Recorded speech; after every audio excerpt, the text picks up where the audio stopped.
Hello, my name is Roessler. I'm an accredited Kanban trainer from Germany. I run my own business called Egeria Consulting, in which I'm helping my clients with Kanban and business agility, not only to make them more competitive, but also to create work environments in which people enjoy working. Besides that, I'm a professor at several universities where I teach Kanban and business agility as well.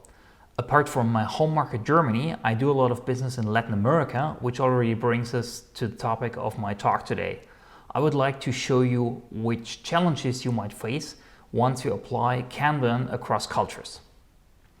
Let me give you some information on the structure of my talk. I want to give you some very brief information on why this topic is of a certain relevance. Then I would like to show you the not so short disclaimer of this talk. I will explain you later why it is relatively extensive, and I will also explain you what is culture. Then I'd like to show you which cultural characteristics have most impact on Kanban. I pick here only the most important ones. And finally, I will provide you with some strategies on how to master intercultural challenges.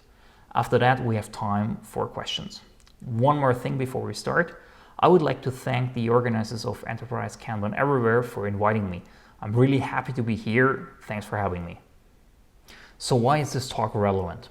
Of course, I can tell you now that the world got smaller, that communication travel costs dropped, and that we have, in consequence, more Kanban teams working across borders, time zones, and cultures. However, I would like to point out another detail. I was doing business in 4 to 5 Latin American countries. Now with Corona crisis, I'm suddenly doing business in 10 different Latin American countries. Why? Well, as we now have a better acceptance of online training, the barriers to enter new markets are really low. So now I do business in countries where I never expected it. That of course might not apply to everyone, but it might apply to some of you. Thus, coronavirus could also make our business even more international and thus creating more intercultural scenarios. Let's first have a look on what is culture. Of course, there is no definition everybody could agree on, so I will give you a couple of different definitions. Culture is the way we view things and do things around here. That definition focuses very much on customs, habits, or rituals. This one is from the well-known Gerrit Hofstede. Culture is the collective programming of the mind that distinguishes the members of one group or category of people from another. For Hofstede, culture is like the software running on the hardware that would be the human being. Kluckhohn and Strootbeck define culture like this. Every man is in a certain aspect like all, some, and no other man. Now you might ask, where does culture appear in this definition? Well, characteristics that are human and characteristics that are only individual are not culture. Culture is everything in between. In other words, culture is something that a group has in common. An orientation system handed over from one generation to another that helps to master the challenges of the environment. I find this definition really interesting because sometimes people think that culture is something that just happens randomly. According to this definition, however, culture is the response to an environmental challenge. Culture is a decision framework. Culture impacts how we act, make decisions, prioritize, and judge. For example, is it okay in your company culture to take a break whenever you want to? Can you just get up, take a coffee, and chat with your colleagues for 30 minutes? To sum it up, culture is something that is not random, but often has a logical explanation and benefits. It is shared by a group of people. It gives you orientation and helps you mastering the environment. It helps you to make decisions. And it is carried over from one generation to the next one. There are many different approaches to describe the structure of culture, but it always has to do with layers. I will introduce you to the most basic one, Percepta and Concepta. There is a layer that represents the surface of culture. Here you find basically everything that you could perceive when traveling to another country. That's why it's called Percepta. Here we can find behaviors such as rituals, ceremonies, customs, social interaction, and the results of these behaviors such as architecture, clothing, art, and any other artifact. Below that layer, we find Concepta. This is what you won't see when traveling to another country, such as norms, taboos, values, or beliefs. Concepta are the reason for the behaviors that form Percepta. Let me give you a simple but yet interesting example for culture. This is culture. What do you see here? Most likely you're going to say that you see a cube. Well, you're looking at a two-dimensional surface. There can't be a three-dimensional object. What we actually have here is a square with two rhombi. The fact that you see that as a three-dimensional object is nothing else than culture. This is not natural, but a cultural artifact. Look at these two paintings. One is medieval and the other one is Egyptian. Both have nothing three-dimensional. Only in Renaissance, painters started to use vanishing lines to indicate depth of room. That is why you just saw a cube. If you were showing this drawing of the cube to a tribe that has never been exposed to our Western culture, they would see, well, a square with two rhombi. As we clarified now what culture is, let's get to the disclaimer. In a few minutes, you'll see why the disclaimer is so important. Well, first disclaimer, we all have a cultural bias. There are no cultureless or culture-free people. We all were born into a culture and raised in a culture. And we are only able to see the world through the eyes of our culture. You can try as hard as you want to be objective, but you just can't. There is no way to escape the cultural bias. You don't believe that? Well, let's say you're investigating how punctual people are in different cultures. That alone is already a cultural bias. Why? Because your study design is biased. Probably you come from a culture where punctuality is important. That's why you're comparing cultures with regard to their punctuality. Someone who's from a culture where punctuality is not important would never get to the idea of comparing punctuality across cultures. The second disclaimer. Most available studies focus on national cultures. We do not take into account that this is just one level of culture. Above, we can find supranational cultures, such as the one of Germany, Austria, and the German part of Switzerland, or the Cono Sur, which consists of Argentina, Chile, and Uruguay. Below the national cultures, we find regional cultures, such as the culture of the Basque Country. And of course, we can find so many other levels of culture, such as corporate culture, industry culture, project culture, department culture, minority cultures, and so on. In other words, we mostly focus on just one level of culture, but actually there are existing so many of them. The third bias. The average or the most frequent observation don't tell you anything about the individual. I'm going to use our example of punctuality again. Let's say you're observing when people are entering a conference room. You're counting now how many people show up in every minute, starting 20 minutes before until 20 minutes after the scheduled beginning of this meeting. If you do that, we can observe that many Swiss are there 5 minutes before the scheduled starting time, a few even earlier and a few later. Now let's have a look on a fictitious observation of Argentinians.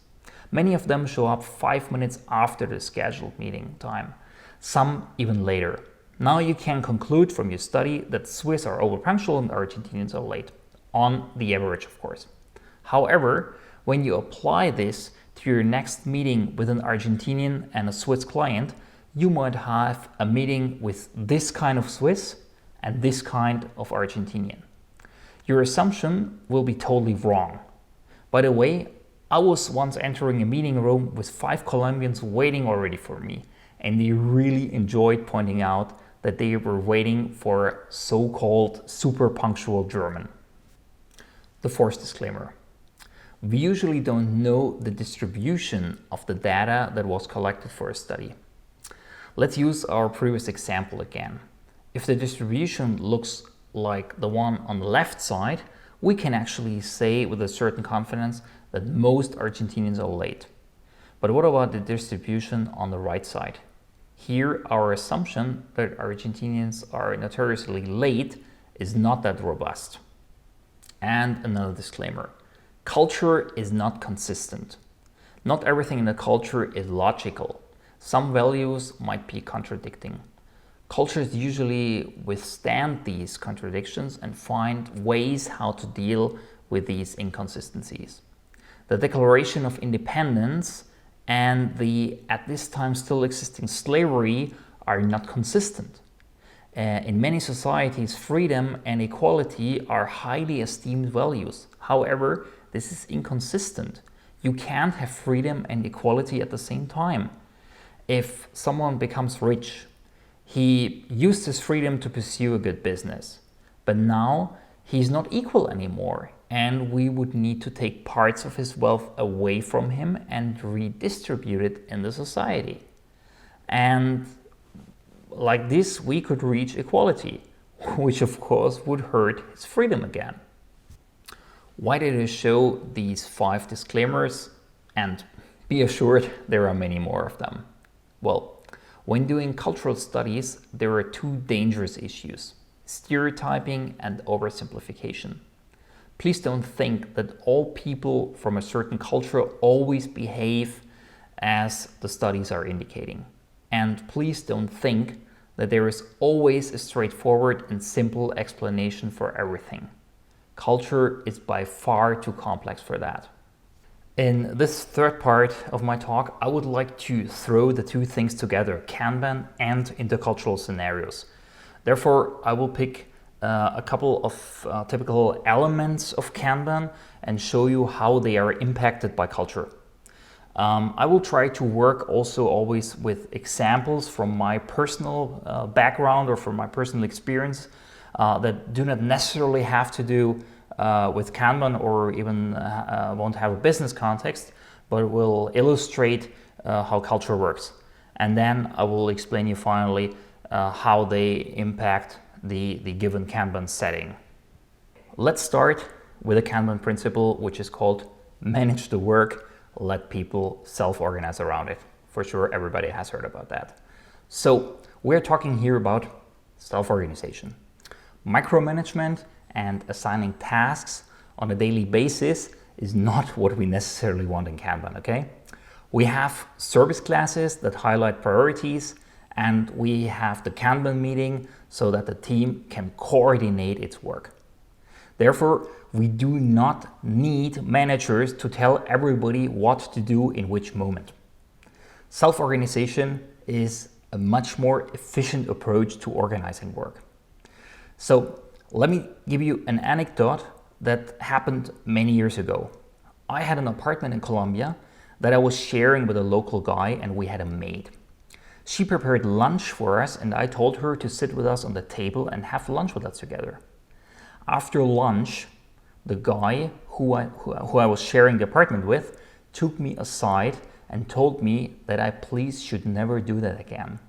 Maids don't eat at the table, they eat in the kitchen. And they eat after us so that they can attend us or serve us during lunch. So this is an example for power distance. In some societies, we strive for equality and flat hierarchies. In others, inequality is accepted from both sides, the powerful and the rich, but also from the side of the powerless and poor. In the figure, you can see some examples for power distance. You find particularly low power distances in Scandinavian countries and relatively low power distances in most Anglo-American countries. In many other countries, power distance is high to very high. If you have been doing business with people from India, for instance, this phrase might sound very familiar to you. I have to check back with the boss. Okay? That basically means you have no decision power and you won't dare to make a decision. In the contrary, connected to our culture, you might have heard the phrase, it is better to ask for forgiveness than to ask for permission. Well, self-organization requires empowerment. If people are not allowed to make their own decisions, and if they grew up in a culture where making own decisions means an attack on the competency or the position of others, it will be quite challenging to motivate these people to be self-organized. Let's have a look on the replenishment meeting. In the XIT case study, we can see that different product managers came together to discuss which items should enter the workflow. From my point of view, there were two success factors for a good replenishment. The first one is it should be done in an adequate frequency. So in other words, the more often you replenish, the more agile you are. Okay. The second success factor is you should have a certain diversity among the participants. There should be managers from different departments representing the business needs, but also people with a technical background who can give you valuable input with regard to how to implement the work from a technical point of view. Okay. If we have a certain diversity of people and therefore also a diversity of interests, it is obvious that harmony will not always be a guiding principle in such a meeting. Moreover, the participants will struggle for a common solution, and a certain degree of conflict is key to finding the best solution. Well, let me give you again an example from my personal intercultural experiences. This happened really so many times to me. When somebody should deliver something on a certain date but doesn't, and you follow up, in certain culture, communication simply breaks down completely. Well, that person does not reply to your emails or text messages and also doesn't answer the phone. He or she just disappears completely. What is the reason for that behavior? Well, you might be dealing with a culture that is averse to conflict. Okay? In our Western culture, conflict is sometimes positively attributed. It solves problems, it gives us a clear view on what is wrong, it helps us to clarify positions, and it might be perceived as a first step for implementing a solution and so on. Okay? However, in many Asian or Latin American cultures, conflict is solely attributed negatively. A conflict is a threat to the personal relationship. In China, people would say that both conflict parties could lose their face. Therefore, your strategy in a conflict-averse culture with regard to conflict is to avoid it whenever it might arise. I guess you see already the intercultural challenge, right? If a replenishment meeting is nurtured by different opinions and competing positions, conflict is unavoidable. Okay? It should not get out of control, but it won't always be cozy either. Problems arising from this are twofold. If you don't see a problem in asserting yourself in such a meeting, your counterparts from other cultures that are conflict averse might be shocked. For them, you're just rude or you lost your dignity in their eyes because of your inappropriate behavior. Another problem that might happen is that people from conflict-averse cultures do not reveal their true opinions or needs or requirements to avoid conflict. However, the success of a replenishment meeting is also impacted by the fact that all issues are really brought to the table. Let's have a look on another key Kanban element, which would be push versus pull. A Kanban system is only a Kanban system if it's a pull system, okay? That's a no-brainer. You can't squeeze more and more work into the system. Okay, let me give you another example of an intercultural scenario that I encountered so often. You ask people when they will deliver what, and you think, oh, this is never going to happen. This plan is so over ambitious and it will never come true. What happened here is that the assumption for planning is not the team's capacity, but what the team thinks that you might expect from them. In other words, planning is far away from reality, and the main objective is not making a realistic estimate, but making the requester happy and not saying no. Even if the estimate is not in alignment with our throughput metrics, people will still communicate it. Where does it come from? Well, there are cultures that are monochronic and others are polychronic. In monochronic cultures, people tend to think that time and resources are limited. And these cultures, people will tell you that certain things are simply impossible due to time restrictions. Polychronic cultures tend to think that time is like a chewing gum. You can easily stretch it. In other words, time will expand as to absorb all the required activities.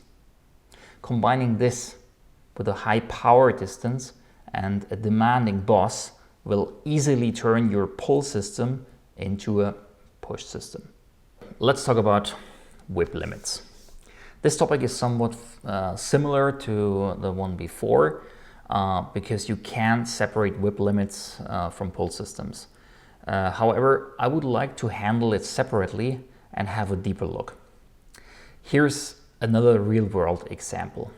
I recently had a Kanban workshop in a Colombian company, and we discussed what is really important and what can be dropped, at least for the moment, so that we would have less work in process.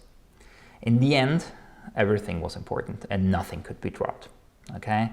I tried to explain them that it is better to do a few things fast and finish them completely in a good quality instead of doing many things slowly and in a bad quality. However, there was a lot of resistance because everything was considered to be super important. I even quoted Michael Porter saying that strategy is mostly about what not to do. It didn't help. In the end, a guy stood up and literally said, "Hey, we are Colombians. We are used to multitasking and we are really good at it. If required, we work extra hours or we work on weekends, and in the end, we always get things done. It might take a little bit longer and the quality might not be perfect, but we're getting things done in the end." His colleagues mostly agreed. I actually had failed at this time, but I'm still working with that client and be sure that I will try again to convince them of WIP limits. By the way, after the workshop, a lady walked up to me who had a different cultural background than the other workshop participants.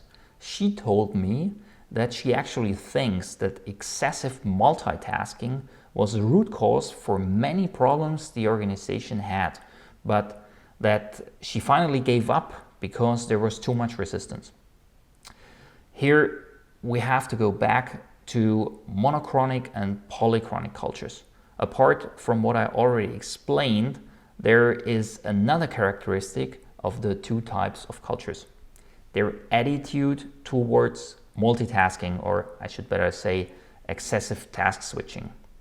Monochronic cultures think that sequential work is most efficient, whereas polychronic cultures believe in the efficiency of parallel work. By the way, this is also the reason why monochronic cultures value punctuality so much. If others turn in late their results, you can't work sequentially, but you need to start new things, then pause them again once your colleague finally delivers. So when working with polychronic cultures, watch out for exceeded WIP limits and spreading CFDs. You can use lead time to show that WIP limits work actually, and that work will be flowing faster if you limit it. Let me get to the last element of Kanban that might be impacted by culture. That is communication and unhiding work. Communication is crucial in Kanban, not only because of cadences, feedback, and Kaizen, but also because of system thinking, which requires an holistic approach that wants to take into account interdependencies, and of course that requires to talk. Another thing is unhiding work. I heard the term the first time from Brendan Wichko, who's a pretty famous Kanban trainer, and I really like the term. Work should not be implicit or hidden, but visualized and transparent.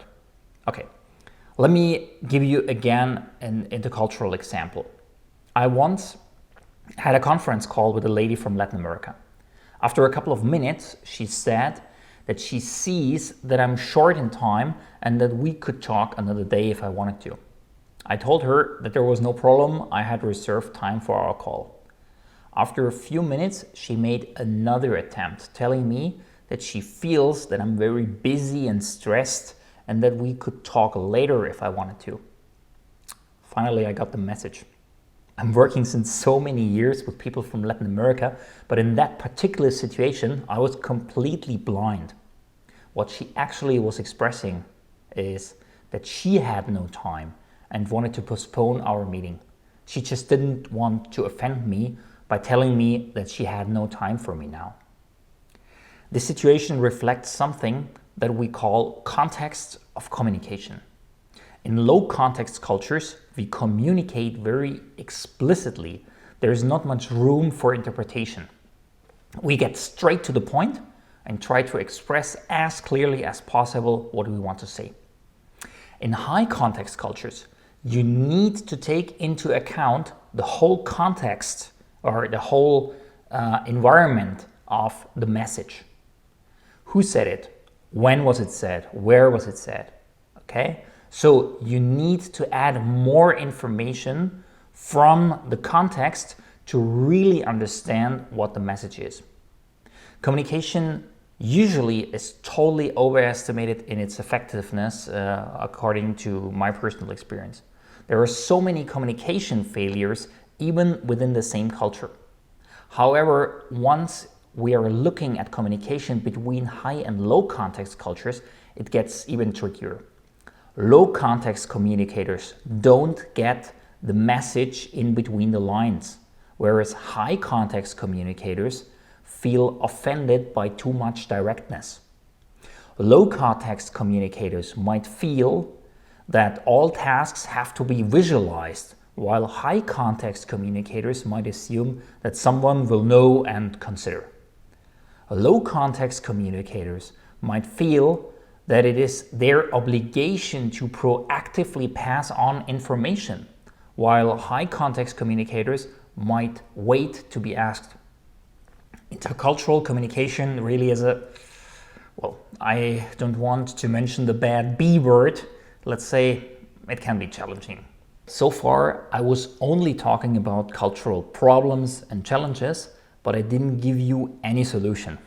I will try to do that now, but I would like to tell you right away that you will be probably disappointed by what I'm going to tell you. Why? Because people usually expect me to give them a checklist or even a manual once I'm talking on intercultural issues. Once you read the manual, you know, for example, how to operate the Japanese. Let me explain you why that approach cannot work, and to do that, I would like to separate two things: rituals and behaviors. Let's have a look on two scenarios, okay? Scenario one is, if you receive a business card in Japan before a meeting, you should not store it in your pocket, but you read it carefully and then place it in front of you on the table. You can actually read in a book how to deal with that situation, and there are rules that you can just follow. This is the case with etiquette, customs, rituals, and habits. Okay, let's have a look on scenario two. You're negotiating with a Japanese delegation. You're stuck and you can perceive literally the tension in the room. You're directly heading towards a conflict. Well, in a book, you can read about conflict in Japanese culture, and that might give you a very general idea how Japanese now might tend to act. This knowledge can be beneficial, however, I would say it also can be dangerous. Your book told you that Japanese handle conflict in this or that way, and now the guy in front of you doesn't act according to your book at all. Why? Well, he's an individual and human being. His behavior might be impacted by his Japanese background, but he is not just a robot repeating typical Japanese stereotype and behavioral patterns. You actually need to manage the situation now without having a step-by-step checklist how pilots would use it in a critical situation. That's why manuals or checklists do not help you anymore once getting beyond etiquette. And that's why I'm probably disappointing you now by not providing you with a checklist that most people usually expect from me. Nevertheless, let me give you now 3 types of advice on how to act successfully in intercultural scenarios. So my first advice would be see different actions as a result of different beliefs, concepts, or values. It is in our nature to assume that there is only one objective reality and that we all see the same reality. We also assume that we all act based on the same beliefs, concepts, or values, which we call Percepta. It is simply beyond our imagination that someone could see the world with different eyes. Therefore, we assume that we all need to get to the same behavioral results as we are sharing the same Percepta. If someone behaves differently, he or she obviously is acting against our shared values. So we are running a logical sequence that you could describe like that. First, we all share the same Percepta, which are values, beliefs, convictions, and so on. As we all share the same Percepta, we all behave or act foreseeably in the same or similar ways because our actions are a consequence of our beliefs. If somebody acts in a different way, this person obviously is acting against our shared values and beliefs. We have now all the right to be angry on this person or possibly start a conflict because our shared values are the base for our peaceful and organized society life. However, this is wrong. In many cases, different behaviors are a result of different beliefs or values. Let me give you 2 real-world examples for this type of intercultural problems.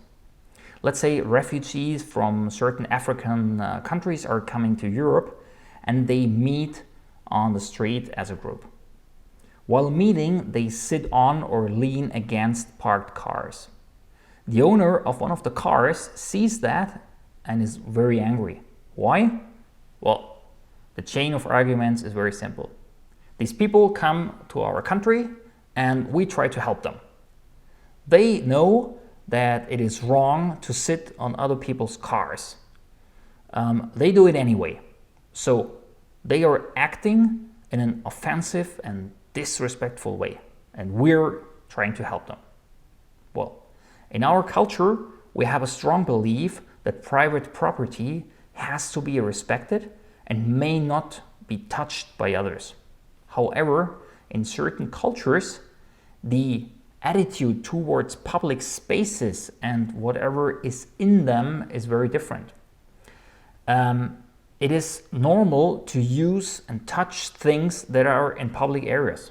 Of course, somebody coming to our countries as a refugee should become familiar with our rules. However, there is a better explanation for their behavior than the one saying that they are bad people trying to violate our order.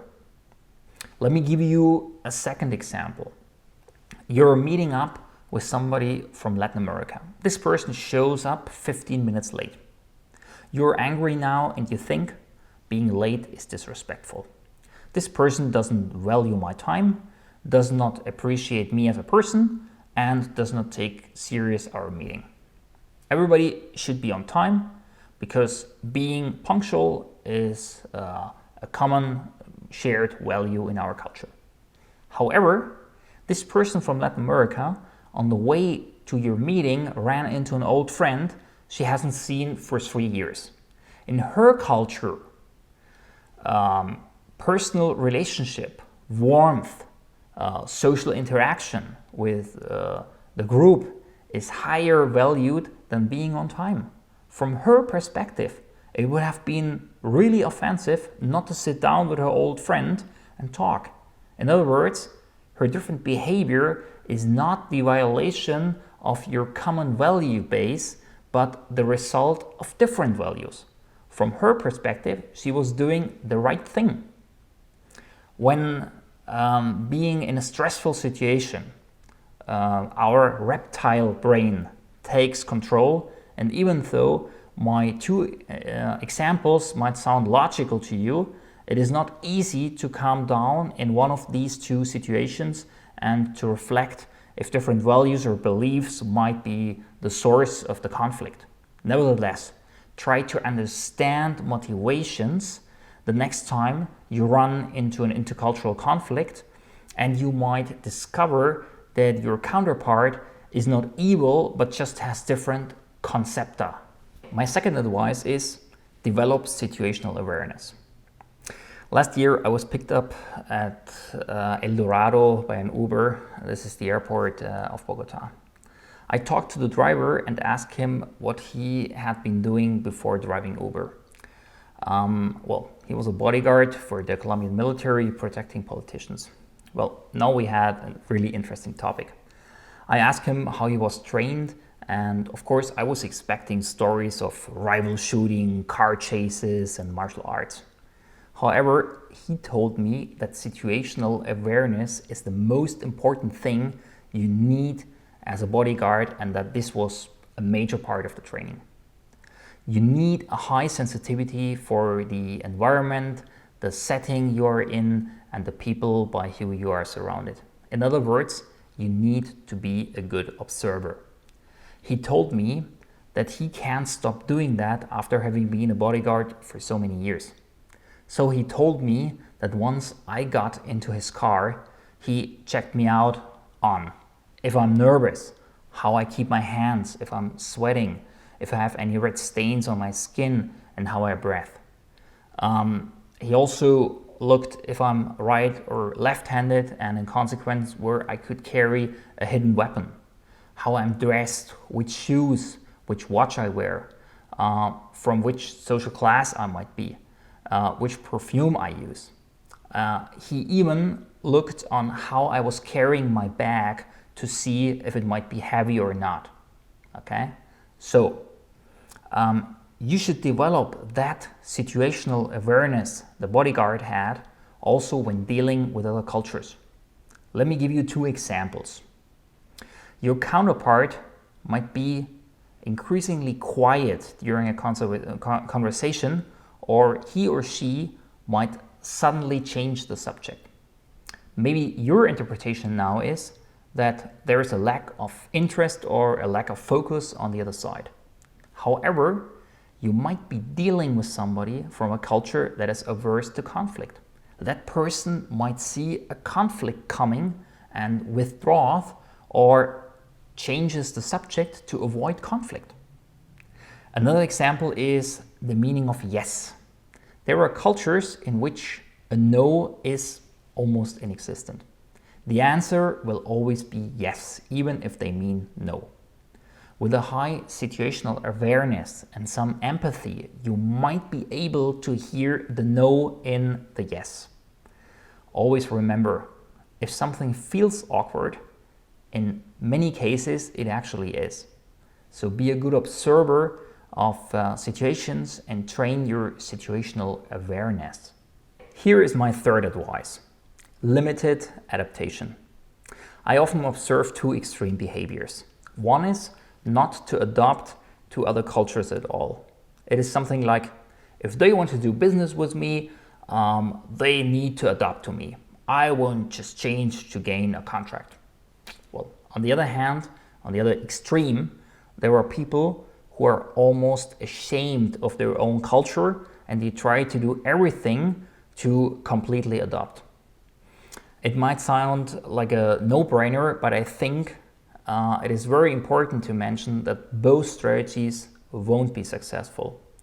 On the one hand, you need to respect other cultural identities, but on the other hand, it is also not a good idea to deny your own identity.